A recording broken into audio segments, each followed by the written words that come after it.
Hi folks, it's Aquifel again, this time with the WWE Roadblock special event review. Roadblock happened or was held on Saturday. Obviously now it's Monday. I have some issues with my internet now, so I wasn't able to upload it sooner. Well, Roadblock, the event that Triple H said. Yeah, that's the name some idiot in marketing came up with. Well, obviously, it was an attempt to make the road to WrestleMania more interesting by having some matches that could be game changers on the way to WrestleMania on it. Well, that didn't happen, as well as the AJ Styles match. I was under the impression, thanks to Cage Match, where the match was listed, AJ Styles versus a mystery opponent. Well, I was under the impression that match would happen.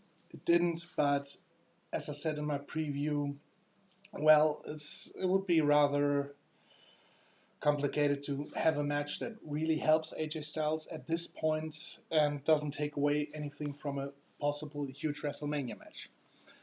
Anyway, Roadblock started with the tag team title match between the New Day and the League of Nations, i.e. Sheamus and Wade Barrett. Before the match there was a Booty-O promo, and well, apparently now there are Booty-Os, the cereal sponsored by New Day that gets your booty going. I don't know what what this was about, but well, the New Day liked it and they cut a promo mocking the League of Nations, and well, it was silly, it was childish, and thanks to the New Day, still it was fun. Then the match, well, it went back and forth, your classic tag team encounter with an interesting counter to the Cloverleaf, gotta say that. And it was a reminder that both Sheamus and Wade Barrett are much better workers than they appear to be with the League of Nations, because the League of Nations, nobody takes them seriously. They're booked like your go-to lackeys for the authority, but they're not top-level heels. And Sheamus can be a top-level heel, at least for one or two matches, and then back to the mid-card or upper mid-card, and maybe back for one main event. And Barrett, well, given the right push and the right storylines, he could be a top guy. I can get why he's upset with how he's used at the moment. And this match, well, was a small reminder that they are, in fact, better than what the League of Nations does with them. So WWE's booking keeps them down. In the end, the New Day is in peril. Woods, of course, distracts the referee, and then there's the big ending, and the match is done. New Day retains. Still, nice opener, fun to watch, but nothing too memorable. The second match, well, Y2J comes out and cuts a promo. First of all, he gives Styles a lot of shit. AJ Styles, you all like AJ Styles. Well, fuck him. I don't like him. I am the best in the world at what I do, and AJ Styles is not even worth kissing the ground I'm walking on. But, well, the problem is here that Chris Jericho, given his superstar status and his legend status, the people love him no matter what. And obviously he needs to be the heel, because AJ Styles clearly is the face. So for a possible WrestleMania match, the WWE apparently wants more clean-cut roles. AJ Styles as the face, Chris Jericho as a cocky asshole who wants to beat him or doesn't want him to succeed. The road they went down here with an anti-Canada promo, that's the cheapest seat you can get, and I got the impression that Chris Jericho himself wasn't too convinced this is a good idea, because I didn't believe him. I didn't believe the words he said. He said them, but he didn't seem to believe them himself. And that's not the best thing you can do to really get somebody over as a heel. Still, the cheap heat worked, but it didn't work as good as WWE hoped, because in this match, Jack Swagger was his opponent. He mocked Jack Swagger too. So, well, The match itself was so-so, nothing great, but not too shabby. You won't remember any of it by tomorrow. So, of course, Jericho won. And yeah, well, Swagger didn't. it didn't have Swagger at all. It didn't in the end help Jericho at all because yeah, well, his anti-Canada promo got him the most heat he could get this evening. So against Jack Swagger, good athlete that he is, the crowd doesn't care for him that much.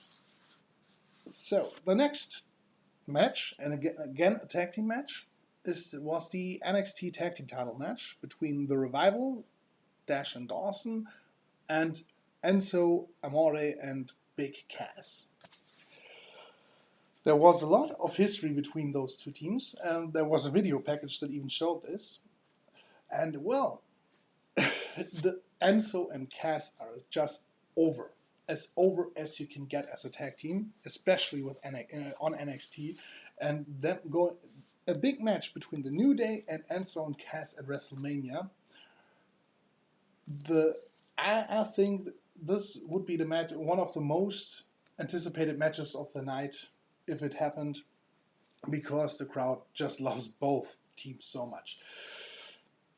Still, Enzo and Cass went after the NXT Tag Team Gold, and they dominated in the beginning.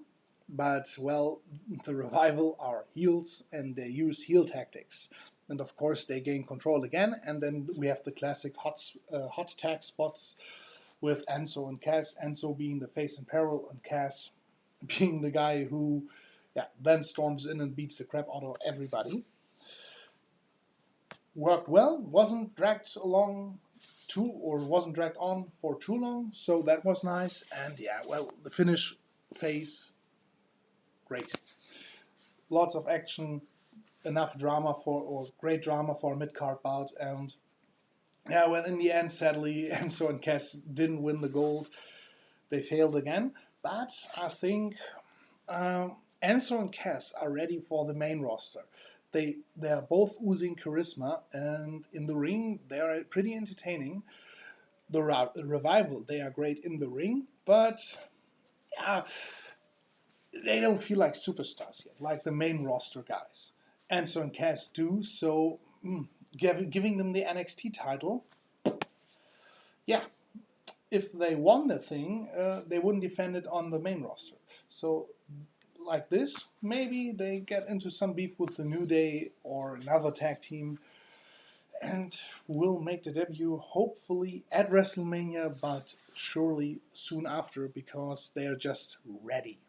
They have to be on the main roster. The match itself, cool match, was entertaining, nice one. The fourth match, the Divas title, and impromptu match, I want to say, between Charlotte and Natalya. And let's be honest here, with the NXT special events, I believe it was at the first one, that Charlotte and Natalya, they had a match there for the just vacated NXT Divas title. And well, what those two did kind of was the start in the ring that really showed on a bigger stage than just a weekly NXT show what the Divas Revolution could be about. And so it fits that these two go at it again, because obviously Natalya lost here. So we have Becky Lynch or Sasha Banks as opponents. If they lost here, that would hurt the WrestleMania match and maybe even the credibility. So Natalya, great go-to gal. And well, she, of course, very technical wrestler, starts off very technical. Charlotte is heelish and cocky, as she always is. And well, it was a good match. I have to say it was a good match. And you see Natalya, even if the WWE really underuses her, and that's a crime because she's one of the best divas they have, and they don't utilize her the way they should. But well, she showed here that she is a very capable in-ring performer, and it was better than all of Charlotte's main roster matches thus far. So, there goes that. In the end, of course, Flair makes the difference, and Natalya being Canadian, the home crowd in Toronto, of course, it got the point across. Charlotte is a heel, and Ric Flair is somebody who, if need be, steps in to help his daughter. Still good match, not the best match since the Divas Revolution, but well, let's say this is a main roster. This was more or less a main roster event, and certainly one of the, if not the best, Divas Revolution main roster bout we have seen thus far. Lesnar versus Bray Wyatt. Well, card subject to change and false advertising. Yeah, well, if there wasn't a card subject to change clause, I would call this false advertising, because it was Lesnar versus Bray Wyatt was teased, and we didn't get Lesnar versus Bray Wyatt. We somehow got Lesnar versus the Wyatts, and the Wyatts in this case were Luke Harper and Bray Wyatt.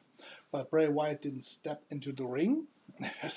I don't know what this was. A handicap match? I honestly don't know. Harper steps in. He really gives Lesnar a fight for the first 2 minutes. Then Lesnar just suplexes him around. Suplex City Bitch. And yeah, well, in the end, of course, Harper didn't stand a chance. And Bray just left the arena, and yeah, it was established that Lesnar is a fucking beast. And well, it was further established that Bray Wyatt is a fucking coward who doesn't want to go against Brock Lesnar.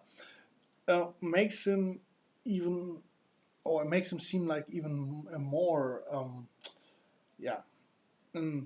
something that Dean Ambrose just cannot overcome at WrestleMania. Yeah, well, we didn't know that before this, so everything Lesnar had going on with the Wyatts just went down the gutter here. After this, well, you can say Luke Harper, hey, he got more offense in than John Cena did in his infamous SummerSlam match against Lesnar. But the Wyatt family didn't come off as anything like a threat or really dangerous heels. They didn't.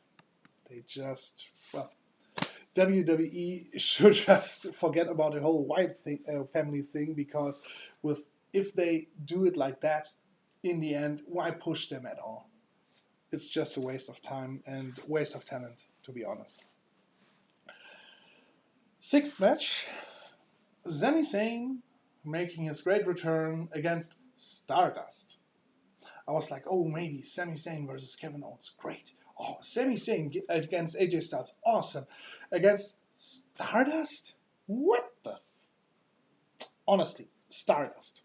I like Cody Rhodes. I wasn't a fan of him in Legacy, and it took a while, but after his tag team with Damien Sandow, yeah, good.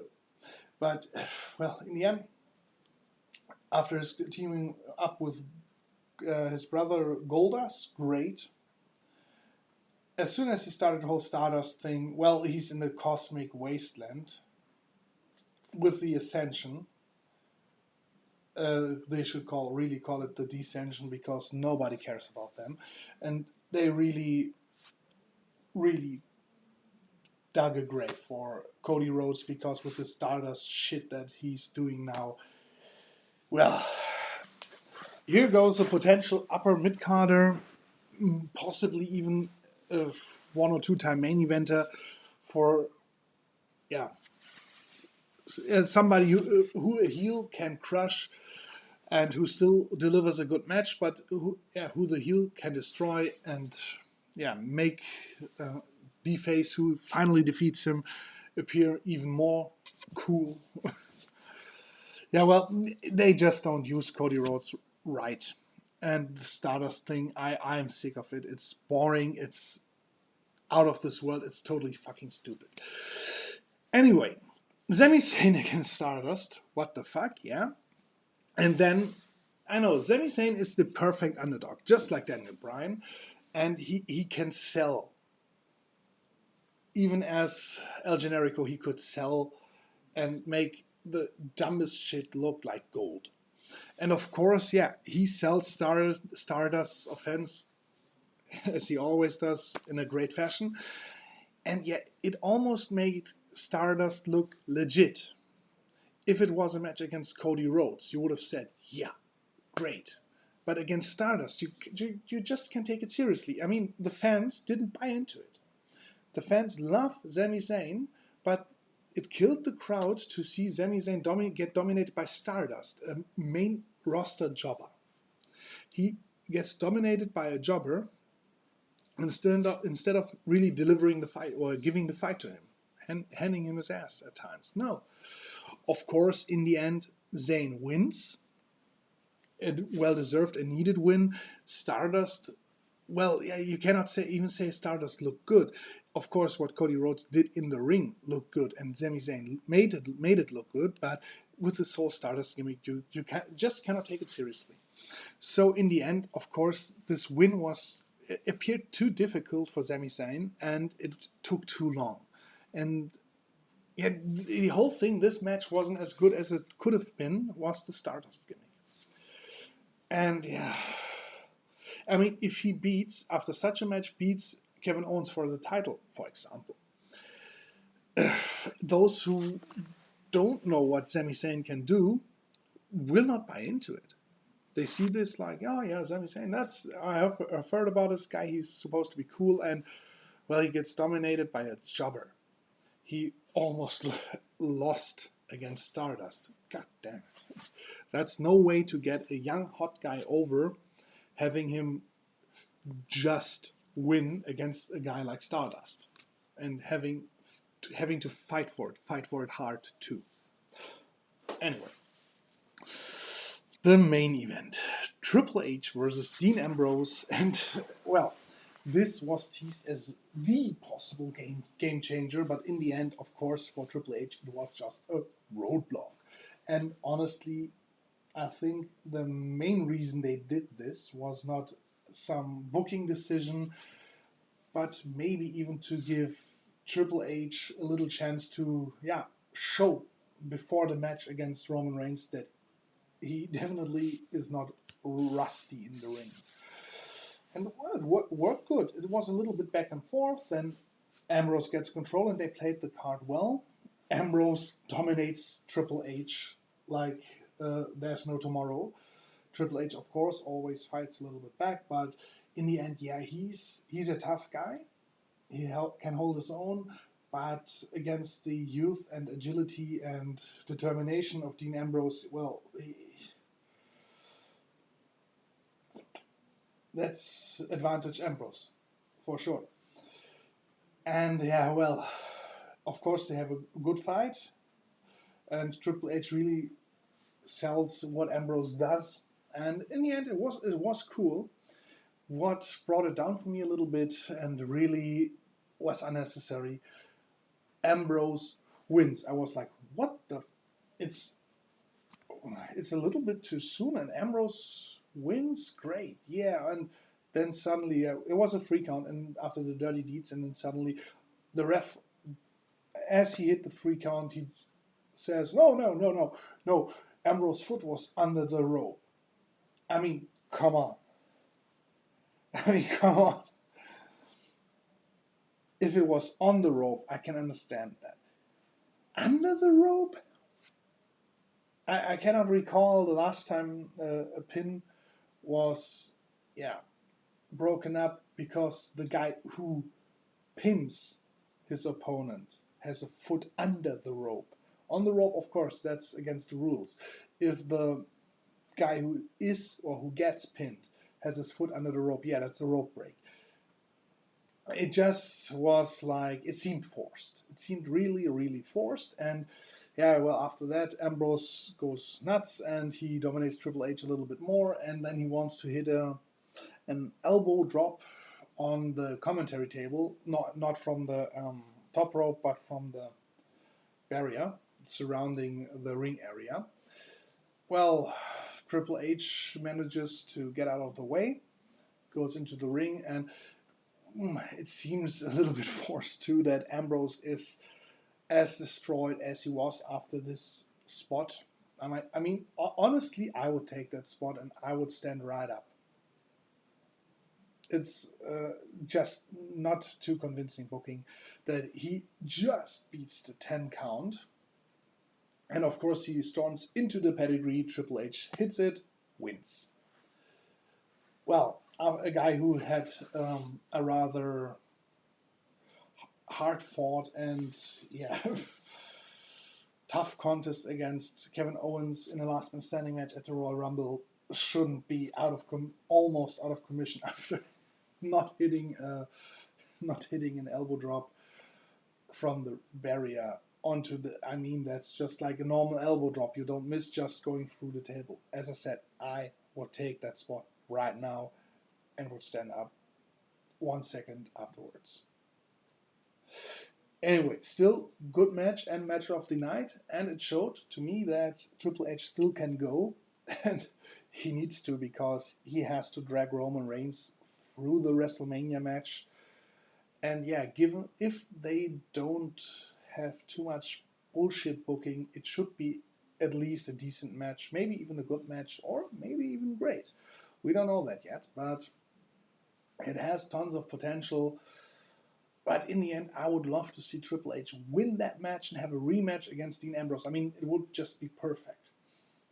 Shane winning against The Undertaker and saying Triple H winning against Roman Reigns, and then Shane says, well, we still have to get the title off you, and Dean Ambrose beat you. I mean, you had luck. The ref had made a rather questionable decision or questionable call, so yeah. Anyway, Roadblock, wasn't a great event, but for a filler event, it wasn't even a pay-per-view. For a filler event to on the road to WrestleMania to maybe spice up things a little bit. It was pretty decent.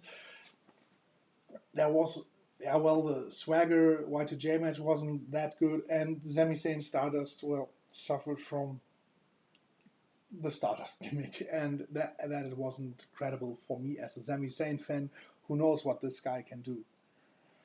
So still a lot of pretty decent and pretty good matches, and a great cool main event. Great, would overdo it, but a good main event. So doesn't hurt to watch it. Well, I'm done for today. Hopefully you'll tune in for the WrestleMania preview and the 10 counts for the best WrestleMania main events, the 10 best WrestleMania main events, and the 10 best street matches. And until then, I don't know if there's enough time for me to make another video concerning wrestling, but you have these 3 before WrestleMania. Hopefully it'll add a little bit to your hype, if you're hyped at all. I don't know. So long.